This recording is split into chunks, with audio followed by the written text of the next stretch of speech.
Welcome back to our channel. நம்ம previous வீடியோவில் என்ன பார்த்தோம்னா ரேஷனல் நம்பர் அதோட இன்ட்ரோடக்ஷன் பார்த்தோம். இப்போ சாப்டர் ஒன்னோட எக்ஸசைஸ் 1.1ஓட சொல்யூஷன் தான் பார்க்க போறோம். ஓகே, பாருங்க. எக்ஸசைஸ் 1.1ல ஃபர்ஸ்ட் ஒன் என்ன பார்த்தீங்கன்னா, name the property under multiplication used in each of the following. ஓகேங்களா, அதாவது மல்டிப்ளிகேஷன் யூஸ் பண்ணி நம்மளுக்கு ப்ராப்பர்ட்டிஸ் கொடுத்துருப்பாங்க. அந்த ப்ராப்பர்ட்டியோட நேம் என்ன அப்படின்றத நம்ம ஃபைண்ட் பண்ண போறோம். இதுதான் நம்மளோட ஃபர்ஸ்ட் ரோமன்.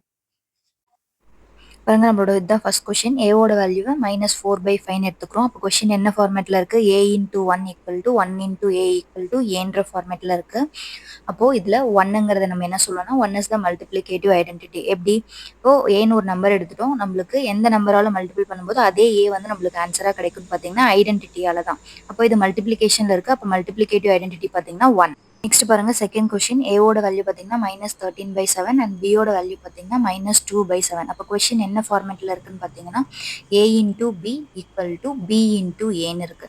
அப்போ இது என்ன ப்ராப்பர்ட்டி பார்த்தீங்கன்னா கம்யூட்டேட்டிவ் ப்ராப்பர்ட்டி அண்டர் மல்டிப்ளிகேஷன். ஓகேங்களா, நம்ம a இன்டூ பி மல்டிபிள் பண்ணாலும் b இன்டூ ஏ மல்டிபிள் பண்ணாலும் நம்மளுக்கு சேம் ஆன்சர் கொடுக்கும். ஸோ இந்த ப்ராப்பர்ட்டி பேர் commutative property under multiplication. Next third question பாருங்க. ஏவோட வேல்யூ பார்த்தீங்கன்னா -9/29.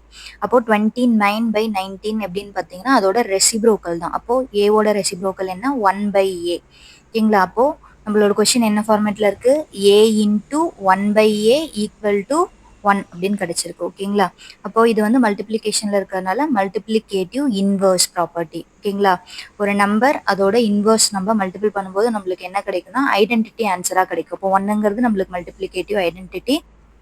So multiplicative inverse of A is 1/a.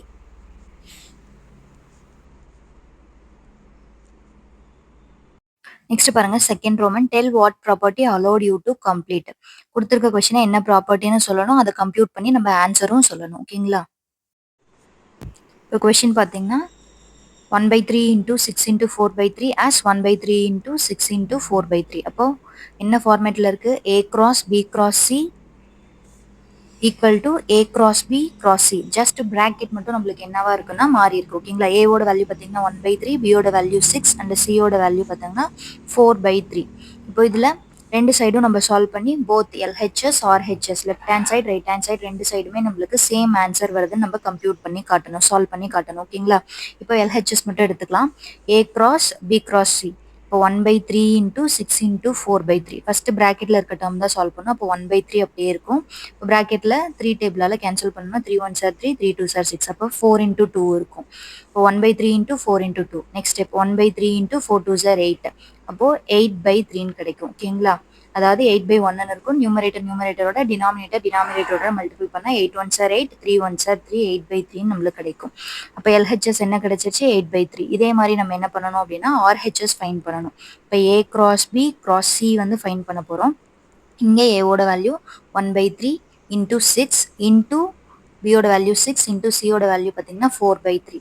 இப்போ ப்ராக்கெட்டில் இருக்க டேர்ம் சால்வ் பண்ணுறோம். 3 டேபிளால் கேன்சல் பண்ணால் 1 இன்டூ 2 கிடைக்கும். இன்டூ 4/3 நம்மளுக்கு அப்படியே இருக்கும். இப்போ ப்ராக்கெட்டில் இருக்க டேர்ம்ஸ் சால்வ் பண்ணோன்னா 1 இன்டூ 2 2 இன்டூ 4/3ன்றது நம்மளுக்கு அப்படியே இருக்கும். நெக்ஸ்ட் 2 என்னவா இருக்குன்னா 2/1 இருக்கிறதா அர்த்தம். இப்போ நியூமரேட்டர் டினாமினேட்டரோட மல்டிபிள் பண்ணனா 4 2 சார் 8 டிவைடட் பை 3 1 சார் 3, 8/3. இப்போ போத் எல்ஹெச்எஸ் ஆர்ஹெச்எஸ் நம்மளுக்கு என்ன கிடைச்சிருச்சு? சேம் ஆன்சர் 8/3 அப்படின்றது கிடைச்சிருச்சு. அப்போ a cross b cross c equal to a cross b cross c. இப்போ அசோசியேட்டிவ் ப்ராப்பர்ட்டி நம்மளுக்கு வெரிஃபைடு. 8/3 equal to 8/3. நெக்ஸ்ட் பாருங்க, third question. The product of two rational number is always a dash. Product of two rational number is always நம்மளுக்கு என்னவா தான் இருக்கும்னா rational நம்பராக தான் இருக்கும். ஓகேங்களா, ஏன்னா நம்ம நியூமரேட்டரோட மல்டிபிள் பண்ணுறப்ப நம்மளுக்கு நியூமரேட்டர் கிடைச்சிரும். டினாமினேட்டரோட மல்டிபிள் பண்ணுறப்ப டினாமினேட்டர் கிடைச்சிரும். அப்போ ஒரு ஃப்ராக்ஷன் ஃபார்மேட்டில் தான் இருக்கும். p/qஆ இருக்கும். qோட வேல்யூ நாட் ஈக்குவல் டு 0வா நம்மளுக்கு கிடைக்கும். ஓகேங்களா, அப்போ the product of two rational number is always நம்மளுக்கு என்னவா தான் கிடைக்கும்னா ஒரு ஃப்ராக்ஷன் வேல்யூ ரேஷனல் நம்பராக தான் கிடைக்கும். ஆன்சர் வந்து ரேஷனல் நம்பர்.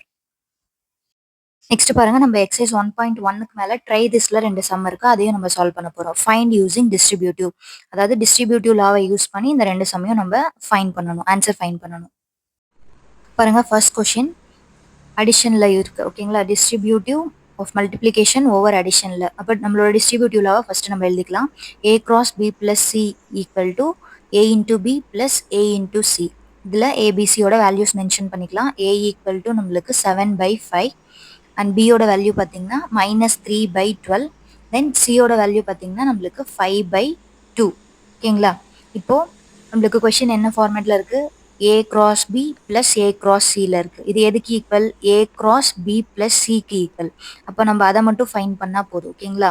ஏ கிராஸ் பி ப்ளஸ் சி மட்டும் நம்ம ஃபைன் பண்ணால் போதும். அதில் நம்ம ஏயோட வேல்யூ, பியோட வேல்யூ, சியோட வேல்யூ சப்ஸ்டியூட் பண்ணி சிம்பிளிஃபை பண்ணோம் அப்படின்னா நம்மளுக்கு ஈஸியாக ஆன்சர் கிடச்சிடும். ஓகேங்களா? இப்போ A cross B plus C equal to ஏவோட வேல்யூ பார்த்தீங்கன்னா 7/5 அண்ட் பியோட வேல்யூ பார்த்தீங்கன்னா ஏ இன்ட்டு பியோட வேல்யூ வந்து நம்மளுக்கு -3/12 ப்ளஸ் சியோட வேல்யூ பார்த்தீங்கன்னா நம்மளுக்கு 5/12. ஓகேங்களா? இப்போ 7/5 இன்ட்டு ஃபர்ஸ்ட் ப்ராக்கெட்டில் இருக்க டேர்ம் தான் நம்ம சிம்பிளிஃபை பண்ணணும். டினாமினேட்டர் சேமாக இருக்கிறதுனால 12ன்னு போட்டுக்கலாம். அப்போ நியூமரேட்டர் மட்டும் சால்வ் பண்ணால் போதும். -3 + 5 ஒரு நம்பர் ப்ளஸ்லையும் மைனஸ்லையும் இருக்குது. ஸோ சப்ராக்ட் பண்ணி கிரேட்டர் நம்பர் சைன் போடணும். அப்போ 2/12ன்னு கிடைக்கும். ஓகேங்களா? இப்போது ரெண்டு மல்டிபிள் பண்ணால் 14/60. இதை நம்ம 7 டேபிளில் கேன்சல் பண்ணோம்னா 7/13 ஆன்சர் கிடச்சிச்சு. ஓகேங்களா? பாருங்க செகண்ட் சம்மும் அதே மாதிரி டிஸ்ட்ரிபியூட்டிவ் ஓவர் அடிஷனில் தான் நம்ம சால்வ் பண்ண போகிறோம். ஃபர்ஸ்ட் டிஸ்ட்ரிபியூட்டிவ்ல எழுதியாச்சு. A cross B plus C equal to a cross B plus A cross c. ஏவோட வேல்யூ பார்த்தீங்கன்னா 9/16, பியோட வேல்யூ 4/12, சியோட வேல்யூ பார்த்தீங்கன்னா -3/9. இந்த ஃபார்மேட்டில் இருக்குது. ஓகேங்களா? இப்போ இங்கே நம்ம என்ன ஃபைன் பண்ணால் போதும்? கொஸ்டின் என்ன ஃபார்மேட்டில் இருக்குது? A cross B plus A cross சின்னு இருக்குது. ஓகேங்களா? நம்ம என்ன மட்டும் ஃபைன் பண்ணால் போதும்? ஏ கிராஸ் பி ப்ளஸ் சியில் வேல்யூ சப்ஸ்டியூட் பண்ணி சிம்பிளிஃபை பண்ணால் போதும். ஓகேங்களா? இப்போ A cross B plus C equal to ஏவோட வேல்யூ பார்த்தீங்கன்னா 9/16, பியோட வேல்யூ பார்த்தீங்கன்னா 4/12 ப்ளஸ் சியோட வேல்யூ பார்த்தீங்கன்னா -3/9. ஓகேங்களா? இப்போ ப்ராக்கெட்டில் இருக்க டேர்ம் தான் நம்ம ஃபஸ்ட்டு சால்வ் பண்ணோம். அப்போ ப்ராக்கெட்டில் இருக்க டேர்ம்ஸை சால்வ் பண்ணோம் அப்படின்னா நம்மளுக்கு டினாமினேட்டர் வந்து சேமாக இல்லை. ஸோ எல்சிஎம் எடுக்கணும். 12க்கும் 9க்கும் எல்சிஎம் எடுக்கணும். ஃபஸ்ட்டு 12, 9 3 டேபிளில் கேன்சல் பண்ணால் 3 4s are 12, 3 3s are 9. Again என்ன பண்ணலாம் அப்படின்னா 2 டேபிளால் கேன்சல் பண்ணால் அதை மல்டிபிள் பண்ணோம் அப்படின்னா 2 2s are 4. எகைன் 2 டேபிள் வேணால் 2 1 times 3 அப்படியே இருக்கும். 3 1 times 3. இப்போது எல்சிஎம் பார்த்தீங்கன்னா 3 × 2 × 2 × 3. 3 2s are 6, 2 3s are 6. 6 × 6 அப்போ நம்மளுக்கு என்னென்னு கிடைக்கும்னா எல்சிஎம் 36 கிடைக்குது. ஓகேங்களா? அப்போ டினாமினேட்டர் காமனாக நம்ம என்னென்னு மாற்றணும்? 36 அப்படின்னு மாற்றணும். ஓகேங்களா? 9/16 அப்படியே இருக்கும். இந்த ரெண்டு டேர்மையும் நம்ம டினாமினேட்டர் 36ன்னு மாற்ற போகிறோம். ஓகேங்களா? அப்போ பாருங்கள் ஃபஸ்ட்டு டேர்மை நம்ம என்ன பண்ணலான்னு பார்த்தீங்கன்னா 12 நம்ம 3ஆல் மல்டிபிள் பண்ணணும். ஓகேங்களா? 12 3ஆல் மல்டிபிள் பண்ணணும். அப்போ போத் நியூமரேட்டர் அண்ட் டினாமினேட்டர் ரெண்டையுமே நம்ம 3ஆல் மல்டிபிள் பண்ணணும். அப்போ 4 3s are நம்மளுக்கு 12ன்னு கிடைக்கும். 12 3s are நம்மளுக்கு 36ன்னு கிடைக்கும். ஓகேங்களா? செகண்ட் டைம் பாருங்கள் -3/9ன்னு இருக்குது. இப்போ 9 4s are தான் நம்மளுக்கு 36. அப்போ நியூமரேட்டரையும் நம்ம 4ஆல் மல்டிபிள் பண்ணணும். அப்போது 4 3s are மைனஸ் இருக்கிறனால 4 3s are -12, 9 4s are 36. அப்போது +12 -12 நம்மளுக்கு கிடைக்குது. ஓகேங்களா? இப்போ +12 -12 டிவைடட் பை 36 அப்படின்னு நம்மளுக்கு கிடைக்குது. அப்போது ப்ராக்கெட்டில் இருக்க டேர்ம்ஸ் தான் நம்ம ஃபஸ்ட்டு சால்வ் பண்ண போகிறோம். சால்வ் பண்ணால் +12 -12 நம்மளுக்கு என்னென்ன ஆகிடும்? 0ன்னு கிடச்சிரும். ஓகேங்களா? அப்போ என்ன கிடைக்கும்? 9/16 × 12 -12 டிவைடட் பை 36. இப்போ சப்ராக்ட் பண்ணோன்னா நம்மளுக்கு 0. 9/16 × 0 divided by 36. 0 divided by anything நம்மளுக்கு ஆன்சர் என்ன கிடைக்கும்னு பார்த்தீங்கன்னா 0. ஓகேங்களா? இப்போ 9/16 × 0. 0வோட எந்த நம்பரை மல்டிபிள் பண்ணாலும் நம்மளுக்கு ஆன்சர் 0ன்னு கிடைக்கும். இப்போ இந்த கொஸ்டினுக்கான